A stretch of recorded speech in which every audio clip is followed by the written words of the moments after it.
আমাদের safe and secure ক্যাম্পাসের প্রথম দাবি, যাতে কলেজে এসে ইউনিভার্সিটিতে এসে আমাদের নিজেদের নিরাপত্তা নিয়ে কেউ র্যান্ডাম আমাদেরকে ইউনিয়ন রুমে ডেকে করে দেবে এইটা ভাবতে না হয়। আমাদের সকল ছাত্রছাত্রীদের প্রথম দাবি এটা যে কলেজ অথরিটি দায়িত্ব নিক, প্রত্যেকটা মানে ক্যাম্পাস যাতে সুরক্ষিত থাকে, নিরাপদ হয়। দ্বিতীয় হচ্ছে যে এই যে অবৈধ ইউনিয়ন চলছে, ভোট হচ্ছে না আজ বছরের পর বছর, সেইখানে দাঁড়িয়ে এসএফআই এর যেটা মানে পারসিস্টেন্ট দাবি, ছাত্র ভোটের তারিখ দিতে হবে, ছাত্র সংসদ নির্বাচন ইমিডিয়েট করতে হবে। গোটা গোটা কলেজগুলোতে ইউনিয়ন রুমে মৎস্যব হয়, বিয়ার খাওয়া হয়, মদ খাওয়া হয়, মেয়েদেরকে ডেকে অশ্লীল কথাবার্তা বলা হয়, সেই ইউনিয়নগুলোতে মানে ইউনিয়ন রুমগুলোতে তালা দিতে হবে। হ্যাঁ, এই যে ইউনিয়নে যেটা চলছে মানে পাস আউট হয়ে গেছে 5 বছর আগে, সে কলেজে গিয়ে দাদাগিরি করছে।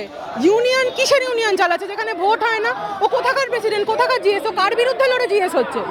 অর্থাৎ এই যে মানে ক্ষমতা পেয়ে গেছি না খেটে, শুধু আমি রুলিং পার্টি বলে, এই মানসিকতা থেকে এই এত সাহস। তো মমতা ব্যানার্জি তো সেই পার্ক স্ট্রিটের ঘটনা থেকে বলে আসছে।